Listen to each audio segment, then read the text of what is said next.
नमस्कार दोस्तों, इस PTGKNGS में मैं बलराम सर आप सभी का स्वागत करते हैं और देखेंगे आज का मोटिवेशन लाइन। आज का मोटिवेशन लाइन है दोस्तों, अभी तो अभी तो सफ़र शुरू किया है अभी तो सफ़र शुरू किया है अभी उड़ान देखनी बाकी है अभी उड़ान देखनी बाकी है। तो देखेंगे दोस्तों, आज भारतीय इतिहास एवं संस्कृति के प्रश्न यहाँ से सारे एग्जाम में पूछे जाएंगे। सामवेद का प्रथम द्रष्टा वेद व्यास के किस शिष्य को माना जाता है? जैमिनी को। सामवेद का प्रथम द्रष्टा वेद व्यास के किस शिष्य को माना जाता है? जैमिनी को माना जाता है। अशोक के अधिकांश अभिलेख किस लिपि में है? ब्राह्मी लिपि में है। अशोक के अधिकांश अभिलेख किस लिपि में? ब्राह्मी लिपि में है। किस बौद्ध ग्रंथ से यह पता चलता है कि 6ठी शताब्दी ईस्वी पूर्व में 16 महाजनपद क्षेत्रीय राज्य विद्यमान थे? अनुगत्तर निकाय थे। किसने लिखा है कि ब्रह्मांड की परीक्षा तुला से, क्षत्रिय की अग्नि से, वैश्य की जल से तथा शूद्र की विष से की जानी चाहिए? वारा मिहिर ने लिखा है। खैर उल मजलिस का लेखक कौन है? हमीद कलंदर है। खैर उल मजलिस के लेखक कौन है? हमीद कलंदर है। अकबर के दरबार में सबसे प्रसिद्ध हिंदी कवि कौन थे? अब्दुल रहीम खान ए खाना। अकबर के दरबार में सबसे प्रसिद्ध हिंदी कवि कौन थे? अब्दुल रहीम खान ए खाना थे। मलिक काफूर के विरुद्ध लड़ने वाले वारंगल के काकतीय शासक थे? प्रताप रुद्र देव द्वितीय थे। मलिक काफूर के विरुद्ध लड़ने वाले वारंगल के काकतीय शासक थे? प्रताप रुद्र देव द्वितीय थे। कैरेट एंड स्टिक की नीति अपनाने वाले लॉर्ड मिंटो किसके बाद इस पद पर आए थे? लॉर्ड कर्जन के बाद आए थे Lord Minto. Carrot and stick की नीति अपनाने वाले लॉर्ड मिंटो किसके बाद इस पद पर आए थे? तो लॉर्ड कर्जन के बाद आए थे। अस्थाई भू बंदोबस्त किस गवर्नर जनरल ने और कहां आरंभ किया? लॉर्ड कॉर्नवालिस ने बंगाल में किया। अष्टांग मार्ग का पालन करने का शिक्षा किसने दिया? गौतम बुद्ध ने दिया था। अष्टांग मार्ग का पालन करने की शिक्षा किसने दिए थे? गौतम बुद्ध ने दिए थे। सर्वप्रथम किस शासक ने आगरा को अपनी राजधानी बनाया था? सिकंदर लोदी ने बनाया था। आगरा को अपना राजधानी किसने बनाया? सिकंदर लोदी ने बनाया। वैशाली किस प्राचीन राज्य की राजधानी थी? लिच्छवी गणराज्य की राजधानी। वैशाली किस राज्य की राजधानी थी? लिच्छवी गणराज्य की राजधानी थी। यजु संहिता में सबसे बाद किस संहिता कौन सी है? वाजसेन्य संहिता है। किस परिश्रमी विद्वान ने रोम से भारत में सोने के निर्गमन पर दुख प्रकट किया था?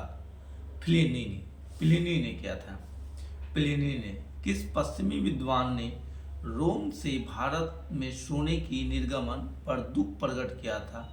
प्लिनी ने किया था। भारत में खरोष्ठी लिपि को किसने स्थापित किया था? ईरानियों ने। भारत में खरोष्ठी लिपि को किसने प्रस्तावित किया था? तो ईरानियों ने किया था। गोधन को अन्नदा वंदा सुखदा कहा गया है? सुत पिटक में। गोधन को अन्नदा वंदा सुखदा कहा गया है? सुत पिटक में कहा गया है। चिरांत में लाल व काले मृत भाट काल का संबंध किस धातु से है? तांबे से है। चिरांत में लाल व काले मृत भाट का काल का संबंध किस धातु से है? तांबा से है। सपनत व धनी किसानों को संगम साहित्य में क्या कहा गया है? वेल्लार कहा गया है। ऋग्वेद में अधन्या शब्द का इस्तेमाल किसके लिए किया गया है? दूध देने वाली गाय के लिए, यानी कि उसके ना मारे जाने की श्रेणी में रखा गया है।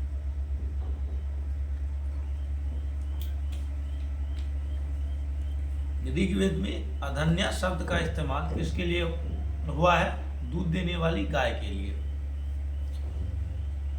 खिलजी शासन के दौरान निर्मित वस्तुओं तथा बाहर के प्रदेशों, अधीनस्थ राज्यों और विदेशों से आने वाले माल के बाजार को क्या कहा जाता था? सराय अदल, सराय अदल कहा जाता था। किस अभिलेख से अशोक को पहचाना गया है? मास्की एवं गुर्जरा अभिलेख से। किस अभिलेख से अशोक को पहचाना गया है? मास्की एवं गुर्जरा अभिलेख से। देवपंत तथा कश्मीर के श्रीनगर की स्थापना का श्रेय किसे दिया जाता है? अशोक को। देवपंत तथा कश्मीर के श्रीनगर की स्थापना का श्रेय किसे दिया जाता है? अशोक को। किस मुगल शासक को रंगीला बादशाह के नाम से जाना जाता था? मोहम्मद शाह को। रंगीला के नाम से जाना जाता था मोहम्मद शाह को।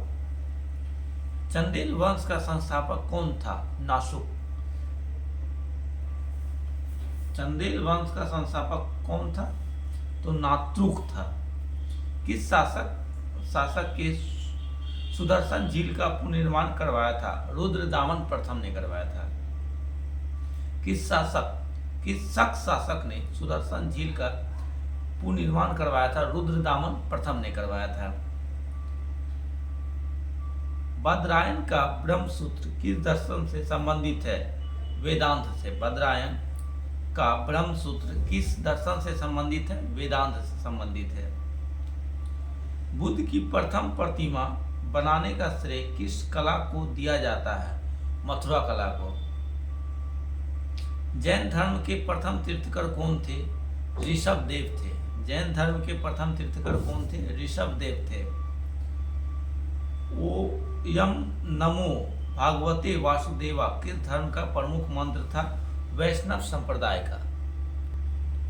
ओम नमो भागवते वासुदेवाय किस धर्म का प्रमुख मंत्र था? वैष्णव संप्रदाय का प्रमुख मंत्र था।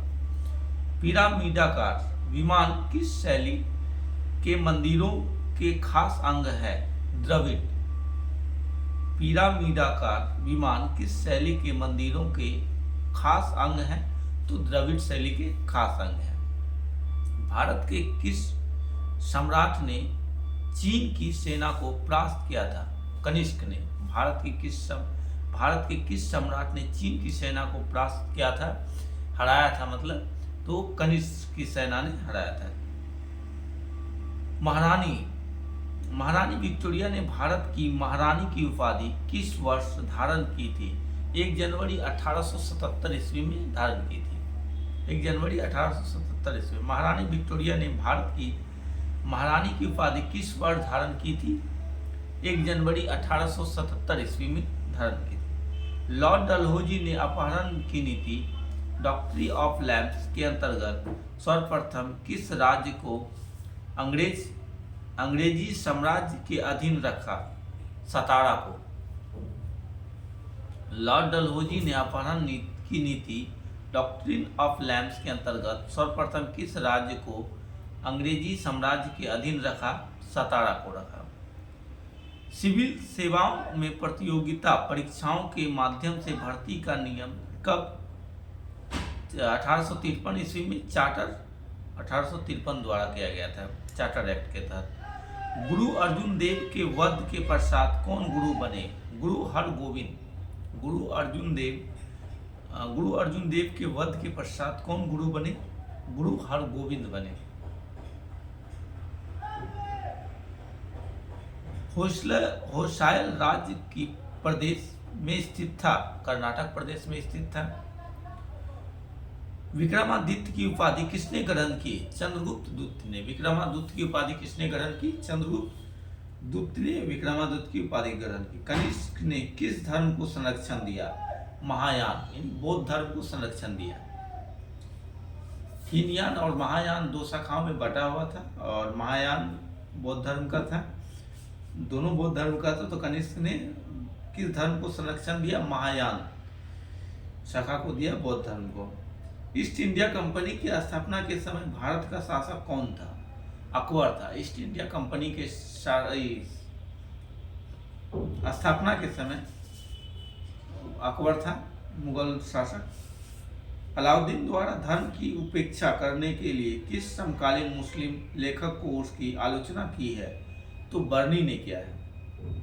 अलाउद्दीन द्वारा धर्म की अपेक्षा करने के लिए किस समकालीन मुस्लिम लेखक ने उसकी आलोचना की है? तो जियाउद्दीन बर्नी ने किया है। कौन सा दिल्ली सुल्तान अशोक स्तंभ को दिल्ली लाया था? फिरोज शाह तुगलक। कौन सा दिल्ली सुल्तान अशोक स्तंभ को दिल्ली लाया था? फिरोज शाह तुगलक लाया था। किस शासन काल में मराठों के राज्य का सर्वाधिक प्रसार हुआ? तो बालाजी बाजीराव के शासनकाल में। अवध का अंतिम नवाब कौन था? वाजिद अली शाह था। अवध का अंतिम नवाब कौन था? वाजिद अली शाह था। हड़प्पा कालीन मोहरों पर अंकित सिंह युक्त शिरोवस्त्र पहने और पशुओं से घिरे हुए योगी की पहचान किस रूप में की गई? पशुपति शिव के रूप में की गई। संगम युग में युद्ध का प्रमुख कारण क्या था? पशुओं की चोरी। संगम युग में युद्ध का प्रमुख कारण क्या था? तो पशुओं की चोरी के कारण लड़ाई होता था, युद्ध होता था। रेगुलेटिंग एक्ट की खामियों को दूर करने के लिए 1784 ईस्वी में कौन सा एक्ट पारित किया गया? पिट्स इंडिया एक्ट 1784 ईस्वी में पारित किया गया। और रेगुलेटिंग एक्ट 1773 ईस्वी में पारित हुआ था। मौर्य काल में मार्ग कर वसूलने वाले अधिकारी को क्या कहते हैं? शुल्काध्यक्ष कहते हैं। शुल्काध्यक्ष कहते हैं। तो वीडियो अच्छा लगे दोस्तों तो चैनल को सब्सक्राइब कीजिएगा, फेसबुक पे भी फॉलो कीजिएगा और इसी तरह का वीडियो को देखने के लिए बेल आइकन को प्रेस कीजिएगा। वीडियो को लाइक कीजिएगा, कमेंट कीजिएगा, शेयर कीजिएगा, सब्सक्राइब कीजिएगा। धन्यवाद। मिलते हैं नेक्स्ट वीडियो में।